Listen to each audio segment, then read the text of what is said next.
Estamos diante de um texto e diante de um homem cujo nome nos é desconhecido. E, aliás, nem precisa que o nome dele seja conhecido para que o seu caráter apareça. Nem sempre o nosso nome vai aparecer, mas o nosso caráter precisa ficar exposto.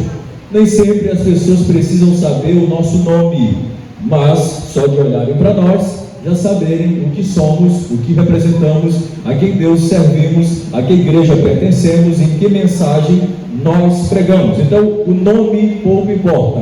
O nome que precisa aparecer é o nome de Jesus.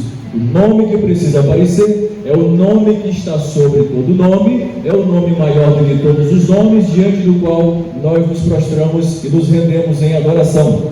Agora, uma coisa interessante, os irmãos acompanharem comigo, logo no início do texto, é que uma mulher das mulheres, dos filhos dos profetas, em outras versões aparece mais claro, é uma mulher que era esposa de um profeta, ou de alguém ligado à casa de profetas. Existia uma casa de profeta na época de Samuel, e durante muito tempo se foi permanecido como uma tradição, até que se acabou. E o marido daquela mulher era um profeta, ou alguém ligado ao ministério profético, ele servia os profetas. E diz o texto, aliás, a própria mulher, ela clamou a Eliseu diante de uma crise. Ela estava diante de uma crise. Que crise ela se encontrava? Meu marido, teu servo, morreu. Aqui está a crise que todos nós um dia vamos ter que enfrentar. Para quem está com Jesus, a morte não é uma crise, mas um dos grandes acontecimentos da nossa história. É o fim de uma história para o começo de outra. Agora, para quem fica é uma crise. Para quem fica é a dor, é o desespero. E aquela mulher sentiu na pele, na alma, o que é o marido morrer. A morte do marido não nos é explicada, mas, sem dúvida nenhuma, deixa uma lacuna na família. A morte de um pai de família nem precisa ser pai, basta ser um ser humano que ele deixa uma lacuna, principalmente na família de onde ele surgiu.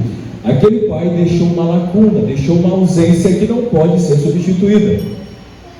Foi sem querer, não pode ser substituída. Mas eu não quero falar sobre morte no sentido literal. A morte no sentido biológico é o quê? É a interrupção do funcionamento dos órgãos. Biologicamente falando e rasteiramente falando, a morte é a interrupção do funcionamento de todos os órgãos. Quando os órgãos param de funcionar, quando os órgãos não se movimentam mais, aí é o que chamamos de morte. A morte não é um anjo, a morte não é um ser, a morte, se a gente for filosoficamente falando, é um não ser. É o nada, é a inexistência. A morte não é uma pessoa, não é um anjo, não é um espírito, não é uma figura com capuz na cabeça, com uma faca na mão para matar as pessoas, não. É simplesmente a interrupção do funcionamento dos órgãos.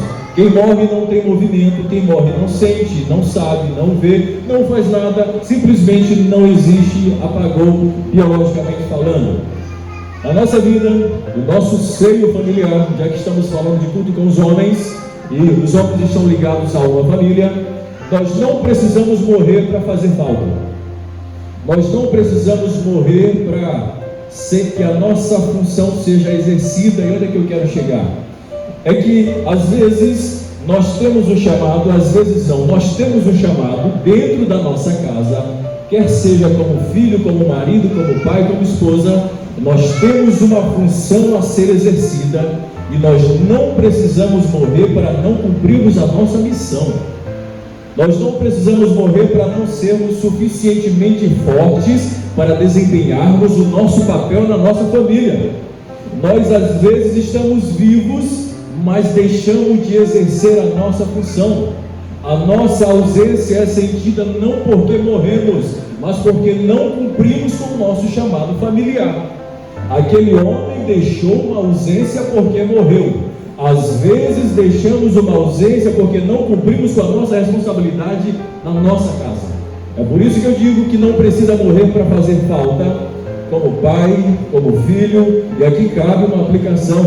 Você que é filho, você que é pai, que é mãe, que é esposa, está vivinho, você está vivo, mas a sua falta está sendo percebida, o seu ministério está sendo cumprido, como filho, como homem, como mulher de Deus. É aqui que eu quero chegar. É que às vezes deixamos a desejar. estando vivos. Estamos imóveis, estamos inativos. A morte não é a falta de movimento, a interrupção de movimento. Às vezes estamos inativos dentro da nossa família. Temos uma missão a cumprir e estamos parados como mortos, estando vivos. Mas o Senhor nos trouxe aqui nessa noite para dizer o que o irmão Galan disse: é que nós somos regenerados, gerados de novo, gerados numa segunda vez e gerados para dar vida. Nós não fomos gerados para dar morte. Nós não somos instrumento de morte, nós somos instrumento de vida. Urias carregou uma carta que dava sua própria morte, mas Paulo, escrevendo aos Coríntios, fala que nós somos a carta de Cristo. Urias levou uma carta de morte, nós somos uma carta que traduz vida, que leva a vida, e a vida do Evangelho, principalmente dentro do seio familiar. Quando deixamos de exercer o nosso chamado dentro de nossa casa, morremos com relação à nossa função. Agora, o que é interessante é que aquele homem deixou um testemunho, ele ficou conhecido pelo que era. Aquele homem, mesmo sendo morto, a mulher dá boas referências dele. E eu queria dizer aos irmãos que muitos de nós vamos morrer, mas o nosso testemunho vai ficar para a história. Alguém vai se lembrar de você e vai dizer: o meu marido, o meu dirigente, o meu irmão temia ao Senhor. Aquela mulher deu referência dele até depois de morto. Quando seus olhos fecharem, o seu testemunho vai gritar para as gerações. Quando seus olhos fecharem aqui, a sua história, a sua fé será conhecida por alguém. Porque o testemunho fica, a gente vai, mas o testemunho fica. Agora, parte 2 dessa mensagem é que o texto diz assim: aquela mulher clamou a Eliseu dizendo. Eu vou falar agora do marido. Eliseu não é o foco da mensagem, mas convém falar alguma coisa sobre ele.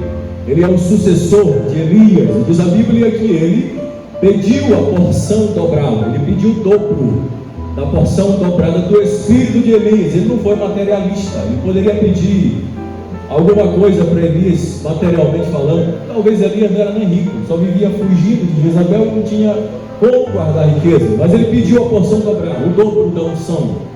Isso é tão verdade que Elias realizou 7 milagres. Deus, por meio de Elias, realizou 7 milagres. Eliseu realizou 14, o dobro. Elias, sob o poder de Deus, ressuscitou uma pessoa. Eliseu, sob o poder de Deus, ressuscitou o dobro, ressuscitou 2. Elias é chamado de o profeta do fogo, por 2 motivos: porque os milagres dele sempre envolviam fogo, e o segundo motivo é porque a mensagem dele era fogo, era de condenação, era de juízo, era de tocar o dedo na ferida. Já Eliseu é conhecido como profeta da água, porque boa parte dos milagres de Eliseu envolviam água. Ele faz um machado fruto. Eliseu é o profeta da água, é um profeta mais brando. Nós não vemos Eliseu em nenhum momento cutucando a ferida de alguém. Ele era um profeta mais brando, ele era mais calmo, mais light, mas nem por isso menos santo. Aquela mulher conhecia Eliseu, e diz o texto que ela clamou a Eliseu dizendo.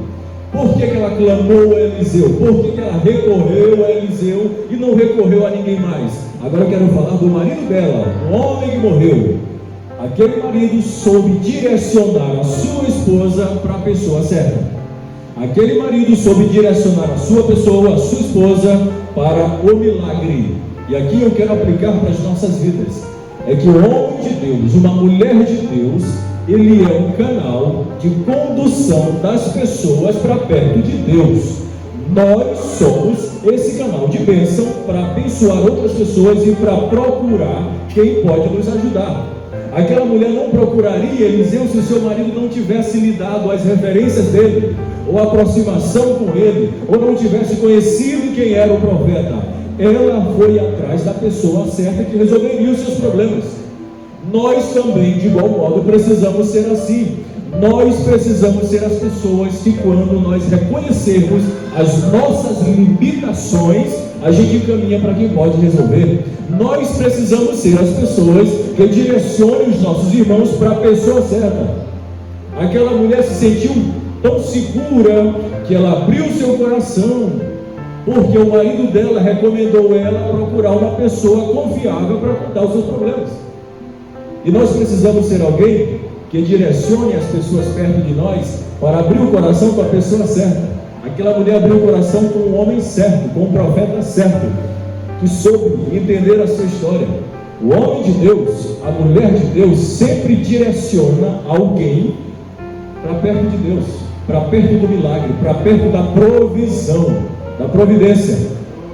Quando nos falta alguma coisa, precisamos reconhecer que alguém tem e que essa pessoa, ela deve ser procurada. Nós devemos orientar alguém para ir atrás de quem pode fazer. Quando me falta, na igreja tem alguém que sabe fazer aquilo que eu não sei. Quando me falta alguma coisa, na igreja tem alguém que tem de sobra.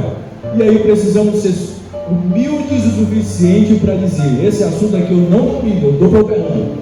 Esse assunto aqui eu não me meto, eu passo para alguém.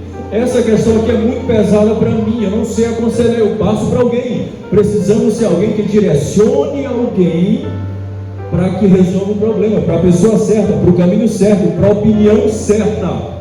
Nós não fomos chamados para direcionar alguém para a perdição, para a pessoa errada, para comprometer o futuro das pessoas. E aquela mulher contou os problemas para a pessoa certa, e esse é um problema nosso. Nós temos, por exemplo, dois problemas: um problema real e um problema que nós criamos. O problema real é o que nós vivemos, e o problema que criamos é quando nós contamos para a pessoa errada. Aí já era só um problema, se torna dois. É por isso que o nosso maior confidente é Jesus.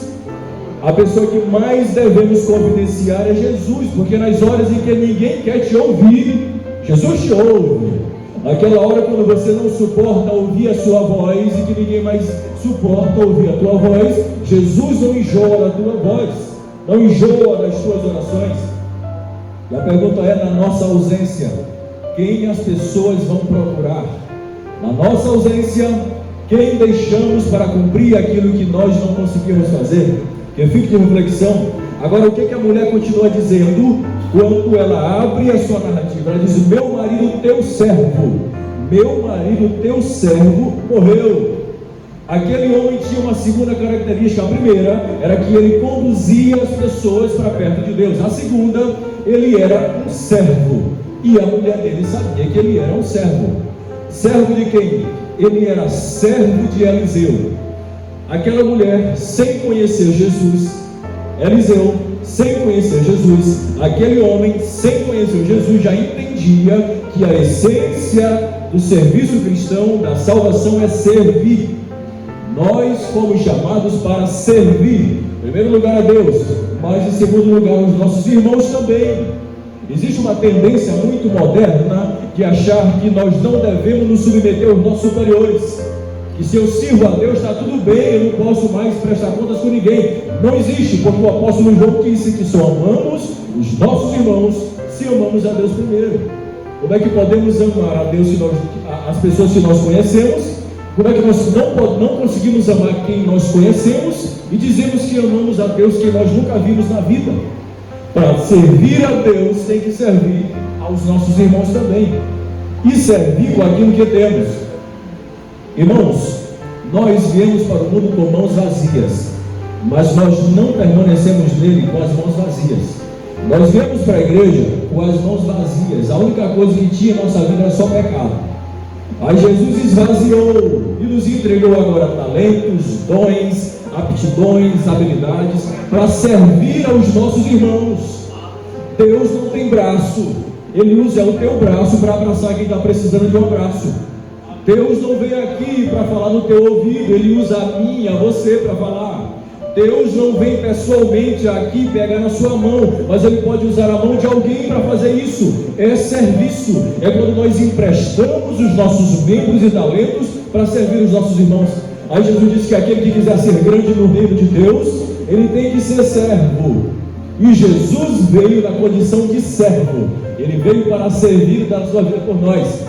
Mas aqui, abrindo parênteses, às vezes a gente acha que Jesus continua sendo nosso servo. Não é mais. Jesus foi servo uma única vez. Hoje Ele não é mais o nosso servo, não. Hoje Ele é o nosso Senhor. Lá no céu Jesus não dá para servir ninguém. Jesus está para ser servido, amado, louvado, glorificado. E há pessoas que às vezes querem fazer Jesus de servo, obrigam, como se pudessem colocar assim: Jesus colou na parede, faz isso, me dá isso, me dá isso. Jesus não é mais o nosso serviçal. Ele já foi um dia e fez o maior serviço que ninguém podia fazer, que foi se entregar na cruz. E agora a nossa posição diante dele é nos humilharmos e reconhecermos que servos agora somos nós, e ele é o nosso Senhor. Aquele homem servia a Eliseu. E no reino de Deus nós entendemos que serviço é o que não falta. No reino de Deus não tem desemprego, falta é trabalhador. Jesus disse que a seara é grande, mas poucos são os trabalhadores.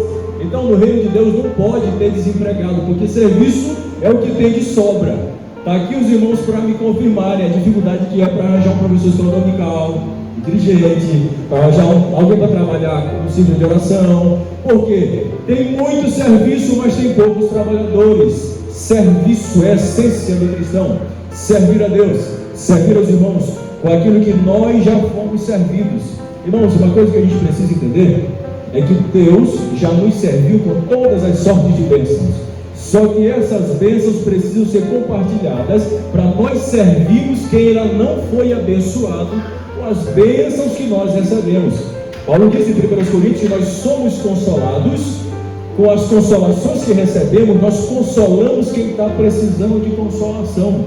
Ou seja, se Deus me serviu por obrigação, eu tenho que servir alguém.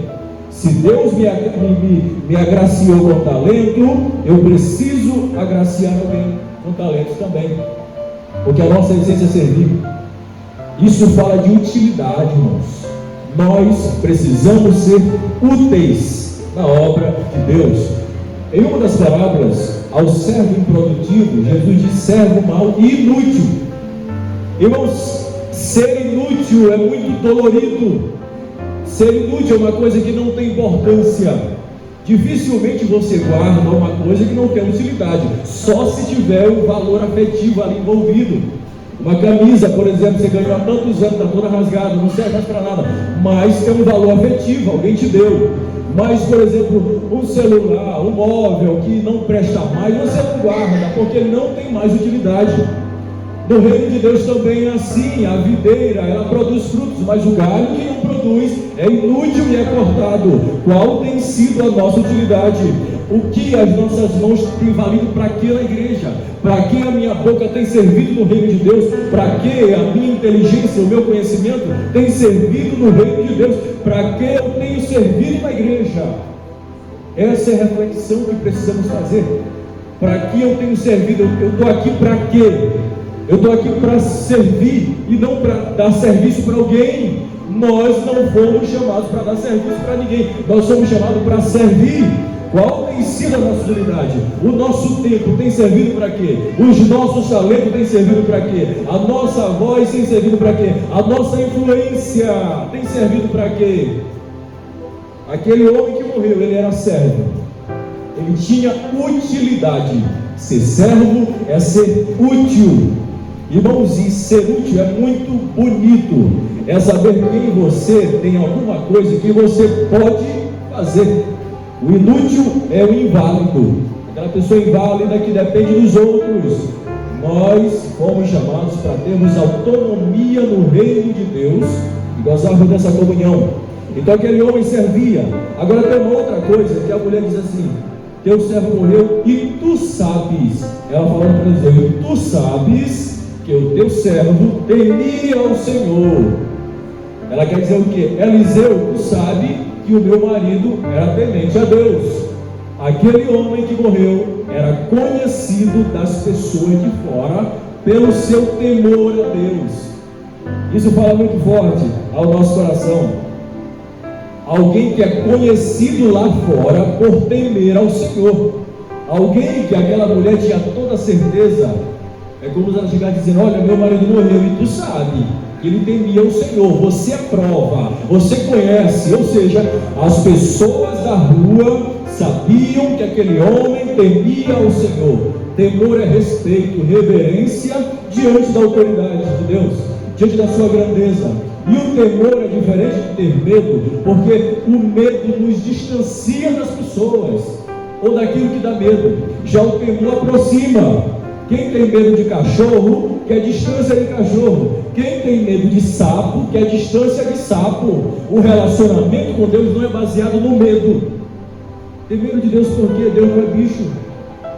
Deus não é bicho de 7 cabeças. A gente só tem medo daquilo que pode nos ameaçar. Deus não é um bicho que nos ameaça. A nossa relação com Deus é de temor, não de medo, mas de respeito, de reverência, que nos aproxima dele. Ao homem que teme a Deus, o homem que respeita a Deus, ele respeita a sua esposa. O homem que respeita a Deus, ele respeita os filhos, ele respeita o pastor. Agora, há pessoas que não temem a Deus, mas que temem aos homens, porque é perfeitamente possível alguém respeitar aos homens e não respeitar a Deus. Agora, todo homem que respeita a Deus, respeita o seu próximo. Nem todo homem que respeita outro homem respeita a Deus, mas todo homem que respeita a Deus, ele respeita os filhos, a esposa, o pastor, o marido, o chefe do trabalho. Ele respeita, porque é um temor que vem de alto para baixo, de alto para baixo. Então aquele homem era conhecido por temer ao Senhor. As características de quem teme ao Senhor é alguém que evita pecar, porque obedece, respeita a autoridade de alguém que é maior do que ele, que é nosso Deus. E esse homem que morreu era conhecido lá fora por temer ao Senhor. Irmãos, como é que nós somos conhecidos lá fora? Faça esse teste na sua mente. Se alguém perguntar por nós, quais são as referências que alguém vai dar de nós lá fora? É um teste muito perigoso. Muito perigoso. Que referências as pessoas vão dar de nós lá fora?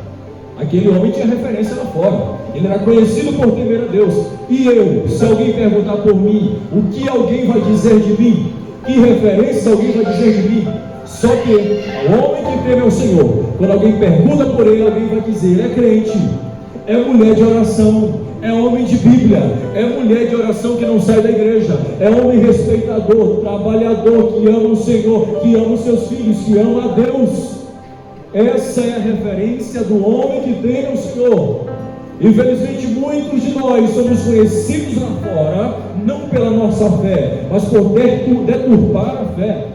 Muitos de nós somos conhecidos lá fora não por sermos sagrados, mas por profanar o que é sagrado. Envergonha o nome de Deus, envergonha a igreja de Cristo. Mas o Senhor nos chamou para sermos conhecidos lá fora como filhos amados que temem a Deus em meio a essa geração perversa que é esse mundo. Então ele era conhecido lá fora. Só que aquela mulher, quando ela fala isso, ela dá a entender que ele era também conhecido dentro da sua casa. Porque quando ela diz assim, o meu marido temia o Senhor, ela sabia que ele temia. Ou seja, ele não era apenas conhecido lá fora pela sua fé, mas ele era conhecido em casa. E aqui é que está o grande desafio da nossa fé. Porque ser conhecido lá fora como homem de Deus, como homem de palavra é muito bom, mas quem vai dar o testemunho verdadeiro de quem somos é quem está perto de nós. E aquele homem que morreu, a mulher dele sabia que ele temia ao Senhor. E é por isso que ela diz: tu sabe que ele temia ao Senhor. Ela tinha essa consciência, ela tinha essa conscientização de que o marido dela era um homem santo. Então, ela sabia, aquele homem era conhecido não apenas na rua, mas ele era conhecido dentro de casa. A esposa sabia que ele era um servo. Os filhos sabiam que ele era um servo. As pessoas que moravam com ele sabiam que ele era um servo. As pessoas que moram aqui conosco, o que elas sabem de nós? Podem elas dizer que somos servos também? Pode as pessoas que moram com nós dizer que tememos ao Senhor também? Às vezes, as pessoas lá fora sabem que tememos, mas as pessoas de dentro de casa não sabem. As pessoas lá fora sabem que somos crentes, entre aspas, porque é muito fácil forjar uma santidade na rua. Santidade de rua e santidade de casa são coisas diferentes. A santidade da rua, ela pode ser exterior, agora ela começa em casa. Porque às vezes nós, os fariseus, por exemplo, na rua, eles oravam bonito, eles pregavam bonito, eles gostavam de ficar nos cantos das praças, onde tinha mais gente para olhá-los, para apreciá-los. Mas Jesus olhou o interior e disse que dentro deles eram sepulcros vazios, eram hipócritas. Porque para o povo da rua estava tudo bem, mas para quem via de perto sabia que não era aquilo que mostrava. Santidade de rua é uma coisa, santidade de casa é outra coisa. Há muitos de nós que na rua somos conhecidos como crentes, mas em casa a esposa desconhece o marido que tem, em casa o filho desconhece o pai que tem. Tem até uma historinha interessante, não sei se é verdadeira. A menina disse que a vontade dela era morar na igreja, porque na igreja o pai tratava como uma deusa, a esposa tratava a esposa como uma deusa, mas quando chegava em casa tratava como uma escrava. E a criança disse que o sonho dela era morar na igreja, porque na igreja era um mar de rosas, mas em casa era um inferno. Não adianta a gente mostrar uma santidade que nós não temos, se em casa as pessoas que nos observam não nos dão boas referências, ou não reconhecem aquilo que nós mostramos, desconhecem aquilo que nós queremos apresentar para as pessoas. Mas aquela mulher sabia que o seu marido temia o Senhor. E há um grande problema de as pessoas de fora saberem quem nós somos ou mostramos ser, e as pessoas de casa não saberem aquilo que de fato nós mostramos na rua. Nós somos lá fora. Aqui, dentro da igreja, é muito fácil a gente demonstrar a nossa fé, porque é todo mundo da mesma fé, a gente ora mais bonito, a gente escolhe as palavras mais bonitas. E em casa, o culto começa em casa. Aquele homem era conhecido por temer ao Senhor dentro da sua casa, porque o culto, antes de ele ser público, ele é individual, ele é mais restrito. A oração, antes de ser pública, ela é dentro do quarto. Antes do culto tem o oculto, tem o escondido, entre só nós e Deus. O nosso ministério não começa no púlpito, começa dentro da nossa casa. Seja como filhos, seja como netos, seja o que for, o nosso ministério não começa aqui na igreja, começa lá em casa, lá na nossa casa. As nossas primeiras ovelhas não são os congregados da nossa igreja. Para quem tem filhos, são os filhos, e para quem não tem como eu, são as pessoas que estão próximas de mim. Eu tenho a obrigação de conduzir quem mora comigo para perto de Deus. E se eu não fizer isso, eu morro estando vivinho, como eu iniciei essa mensagem dizendo. As pessoas de nossa casa sabem que tememos ao Senhor, como somos conhecidos na rua e como somos conhecidos dentro de casa. Aquele homem tinha boas referências tanto na rua quanto em casa. Há pessoas que não têm boas referências nem dentro de casa e nem na rua, mas aqui está uma igreja e um povo santo que a todo tempo, se alguém pedir referências, vai dizer quem é, porque conhece. O vizinho dá boas informações. Irmãos, coisa boa é informação de vizinho a nosso respeito, quando ele conhece a nossa honestidade, quando ele fala de quem somos, quando ele escuta nós cantando. Um dia no céu alguém chegará lá porque ouviu o teu louvor lá dentro de casa, ouviu o teu culto doméstico dentro de casa, porque lá dentro da sua casa você mostrou quem você era, mostrou a sua santidade, mostrou a sua fé. Que referências a nossa família dá de nós hoje? Aquela mulher deu boas referências do marido dela. Primeiro que ele era servo, depois que ele temia o Senhor. Que referências as pessoas podem te dar sobre nós? As pessoas de nossa casa. E aqui eu encerro a mensagem. Aquela mulher sabia que o marido dela temia o Senhor. O temor gera ações. O homem que teme o Senhor, ele age diferente, ele pensa diferente, ele se relaciona diferente, e a intenção dele é diferente também. Até as emoções de quem teme o Senhor é diferente. E aquele homem demonstrava que temia a Deus a tal ponto que a mulher dele reconheceu que ele temia o Senhor. Sabe-se lá orando, meditando, buscando a Deus. E aqui, irmãos, aquela mulher sabia que o marido dela temia o Senhor. A pergunta para fechar essa mensagem: as pessoas que moram conosco, elas sabem que nós oramos? As pessoas que moram conosco, elas sabem que nós lemos a Bíblia? As pessoas que moram junto com nós, elas sabem que nós amamos a Deus? É impossível alguém temer a Deus e não ser perseguido. Impossível, porque a nossa fé não foi feita para ser colocada debaixo de um balde. A A nossa fé foi feita para ser colocado num lugar de altura, para as pessoas perceberem. É impossível alguém temer a Deus e não ser percebido. É impossível alguém amar a Deus e as pessoas não verem esse amor dentro de casa. E essa mensagem é para nos dizer: precisamos deixar que a nossa fé seja percebida pelas pessoas que estão próximas de nós. Você que é pai, o seu filho precisa dar boas referências de você. Quando você crescer, alguém vai perguntar quem é o seu pai, você vai lembrar: é um homem que eu vi orando, é um homem que eu vi lendo a Bíblia, é um homem que eu vi temendo ao Senhor, porque você deixou as pessoas verem a sua fé. Não é deixar ver para se exibir, é deixar ver para testemunhar e conduzir as pessoas para Jesus. Eu comecei a mensagem falando que aquele homem conduziu a sua esposa para a direção do milagre. Nós também precisamos, com o nosso testemunho, conduzir alguém para Jesus e não permitir que o nosso testemunho seja apenas elogiado. Eu não gosto disso. Quando alguém fala: eu te admiro porque tu é um homem de Deus, eu não quero ser só admirado. Eu quero que as pessoas vejam o meu testemunho e venham para Jesus, porque de admiração o inferno está cheio de gente que admirava a igreja, admirava a fé, admirava a Bíblia, mas não se converteu. Não precisamos nos contentar com alguém que só nos admira, mas com alguém que vai atrás das pisadas que conduzem até Jesus. Na casa do homem que teme ao Senhor, pode acontecer a morte, porque aquele homem morreu. Mas na casa do homem que teme ao Senhor também tem milagre. Na casa do homem que teme ao Senhor também tem mulher que teme a Ele.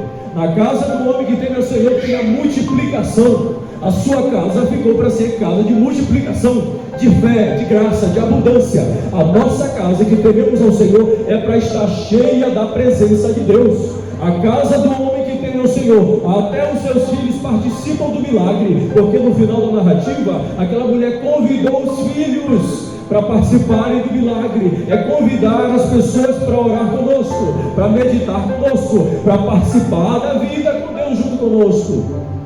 Se não for assim, jamais seremos um homem conhecido como tementes a Deus. E para fechar, a casa do homem que teme a Deus, até depois que ele morre, tem milagre que vai acontecer. Aquele homem morreu, mas o milagre aconteceu depois da morte dele, porque o milagre não depende de nós, depende de Deus, que usa o nosso testemunho para conduzir pessoas na direção do milagre. Você, nessa noite, está sendo convocado para condicionar, para direcionar pessoas na direção do milagre, que é Jesus Cristo. O maior milagre, a maior bênção, que é a salvação. O maior milagre não é a vida, é a salvação em Jesus. A maior bênção, o maior milagre é Cristo ter se entregado na cruz, e nós precisamos ser como aquele homem daquela mulher que conduziu a sua esposa na direção de quem pode fazer o milagre, que é Cristo Jesus, aquele que tem todo o poder, aquele que do nada faz existir, aquele que do pouquinho de azeite multiplica e traz abundância. Na casa do homem que teme ao Senhor, o seu filho não será escravo, porque os filhos daquela mulher seriam escravos, mas quando tem milagre, Deus não permite que os teus filhos sejam escravizados pelas drogas. Onde tem uma mulher e um homem de oração, a libertação acontece em algum momento, cedo ou tarde. Mas precisa temer ao Senhor, conduzir as pessoas para Deus, ser conhecido em casa e fora de casa como a mesma pessoa em casa, na rua também. E que Deus nos abençoe, nos guarde para sempre, e que sejamos nós, homens, machos, como aquele homem que teme a Deus, mesmo morrendo, o nosso testemunho vai ficar.